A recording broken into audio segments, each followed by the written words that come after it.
Good afternoon, everybody, and welcome to Drayton Green, London's second least used train station after Surrey and Harrow Road, because that only gets 4 trains a day. However, here we get 2 trains an hour. Still, nobody really knows this is here.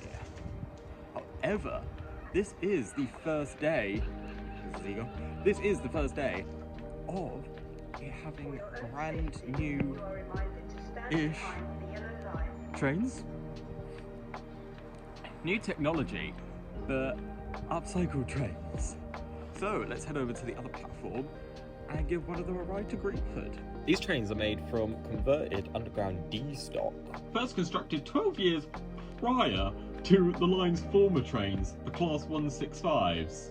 So why has the line now got, well, older trains? Here is the raison d'etre, the charging platform. The train is able to sit on top of this and the other one a little further down there. And I think it's within 2 minutes. It's fully charged to go back up that way. Of course, that journey only takes 12 minutes. But still, it's a relatively sophisticated piece of kit. So, a few years ago, a company called Viva Rail, who I think are now insolvent, bought a load of old D-stock trains from London Underground as they were being, well, had been replaced, and converted a bunch of them into now more efficient diesel-electric trains for Transport for Wales, and in a past life, London North Western Railway for the Varsity line. One of the first videos on my channel from like 7 years ago when they had just been made is seeing one of the first Class 230s on test in Bedford. I was very proud of that find. The Fast Charge is a first for the UK in having a battery only train. Right now we're just itty bitty branch lines. However, that didn't stop them taking it on a world record run between Oxford Reading and Paddington to prove its technology. So, as it now pulls in, let's get on board.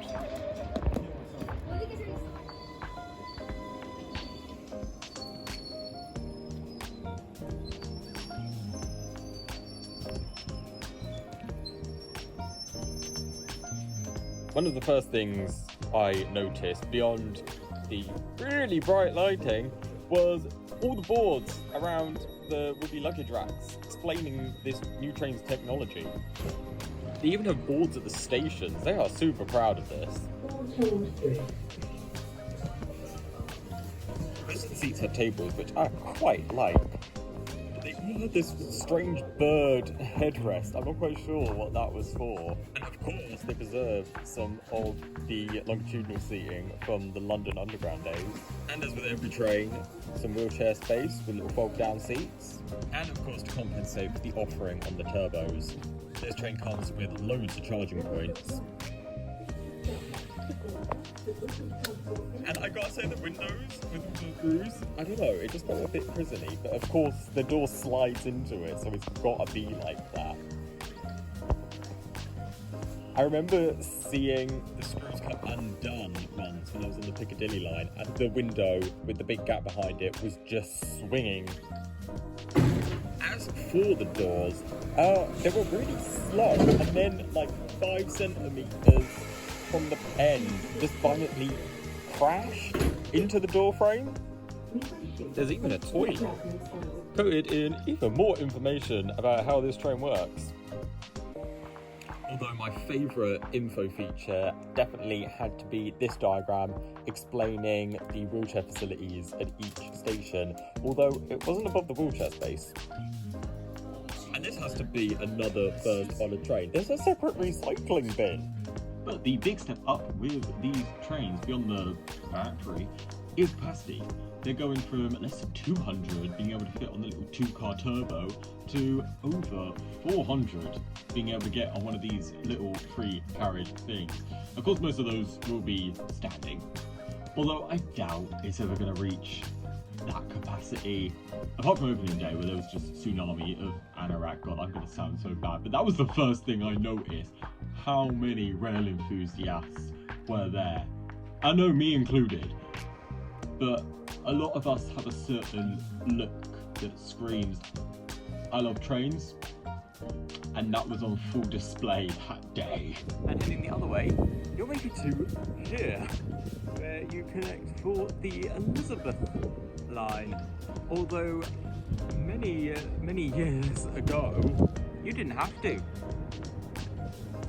Train would come from, well, up there from Greenford, go on these platforms and continue on to Paddington. It did mean only 2 trains an hour went stopping that way.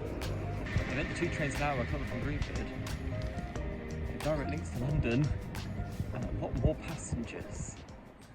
And with this line now being just a 5-station, half-hourly shuttle stub, followed by a swarm of more frequent rail lines and bus routes across West London, people only really use this line if they want to get specifically from between Greenford and West Ealing, or they live so near one of the stations, it's most time efficient to use it to then connect on to central London. And even then, the train times are quite poor.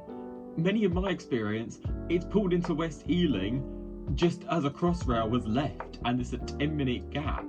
South Greenford is near enough Perivale on the central line, and Drayton Green is near enough West Ealing. Castle Park is the only one that is a passenger drawer, and it shows in the branch line stats. It may have the E11 bus going straight to the Broadway, but still, the trains are quicker. It's pretty much West London's version of the Liberty, or as I like to call it, Rumpminster line. Just a 3-station stub the other side of London. And it used to be my local line. Emerson Park was my nearest station when I lived in East London. I would use it every day to get to work. And from what I could see, the usage was kind of similar to the Greenford branch. It was either people going specifically from Romford and Upminster, or starting at Emerson Park and connecting to London or wherever beyond. Oddly, each line is as advantaged and flawed as the other, but for the opposite reasons. It is single track, no passing loops, and it's all alone, not connecting to anything else at Upminster. If you wanted to have more than 2 trains an hour, or a more diverse set of services along it, you would definitely need a passing loop and an extra platform at Emerson Park, and you would probably need to reconstruct a lot of the western throat at Upminster.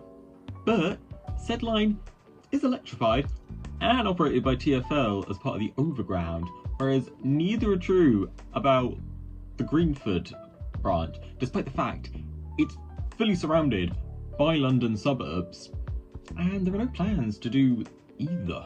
It's run by Great Western Railway, despite the fact that since Crossrail opened, it doesn't connect to any other GWR service. I think this is intentional. All the overground routes are electrified, and I think TfL kind of know that since electrifying the Goblin, it would look weird there suddenly being a diesel overground line. So I think they just kind of want it in a corner. And it is true that TfL have kind of run out of money, but they always manage to get money, and if you build or improve it, they will come. I mean, look at the line the Greenford branch connects to. It was full by day one. I know it may sound like a Debbie Downer, but fast charge, it's not going to add customers because it doesn't improve the existing service. From my opinion, it was just a sustainability stunt to kind of say, oh look, there's this brand new technology, and to advertise it and to make it look like they're doing something to improve this random stub of a line. But the line is still not that useful. They need to reroute the trains on it to give it a new sense of purpose. I think part of that would be incorporating it into the Overground, not just rebranding the stations to be orange, but using it as the beginning of a new, longer Overground line.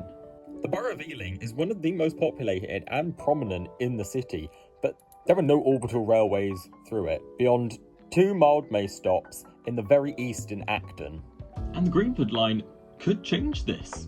From West Ealing, the trains could continue through Ealing to Old Oak Common, and then if we build a flyover where they're building the new station, they could go on to Shepherd's Bush and maybe into a new platform at Clapham Junction. But instead, because there's not much room at Clapham, they go under the Battersea Junction, connect to the South London line, through Peckham and Lewisham, and then onto Blackheath, through the Blackheath Tunnel, and then on one of the North Kent lines, onto Woolwich. Although, once again, there's not really any space for a terminating platform at Woolwich, so alongside Nathan Way, we could build a new heavy rail branch fully overland to Thamesmead. And South Eastern Services could also run along this branch and into central London instead of building this proposed DLR extension. And on the Greenford side, there's plenty of space for an extra 2, maybe even 3 national rail platforms just north of the central line. And these trains from the branch could go up to Ruislip. And it's double tracked throughout. And if the branch were electrified, it would hopefully spur the electrification of the Chiltern lines and maybe the New North line going down to Paddington, so Chiltern services can go electric into Paddington, adding more capacity to the line. We may need a 4th platform at West Ealing, which I'd say there is space for.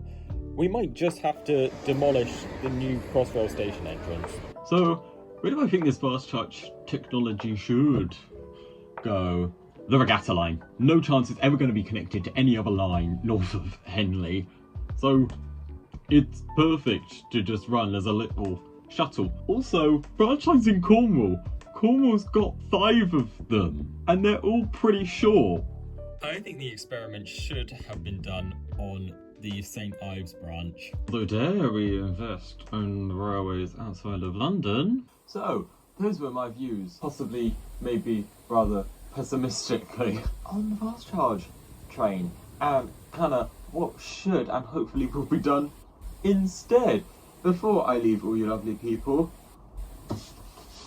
I have no idea how to advertise this. I've tried on various websites, but I think the best way is to just show you here. But I incessantly draw these. This is a tram network proposal for Grenoble in France. This is just the only one I had to hand. It isn't the tram network because Line C goes through all the towns northeast of Grenoble.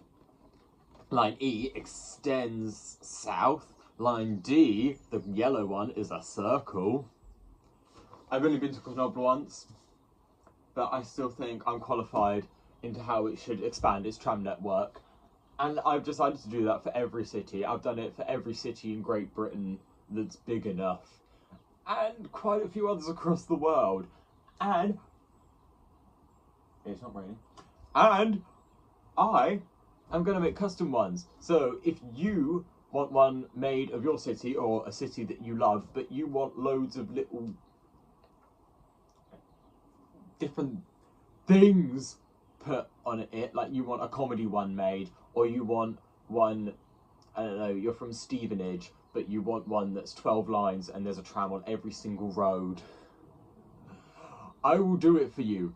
Just send me a comment below or a message on my Instagram explaining in detail how you want the map to look, and I will make it for you. Anyway, those have been my thoughts. I have been Jack of all trains, you have obviously been yourself, and I'll see you in the next one. Peace out, Girl Scout. Did mean... Excuse me?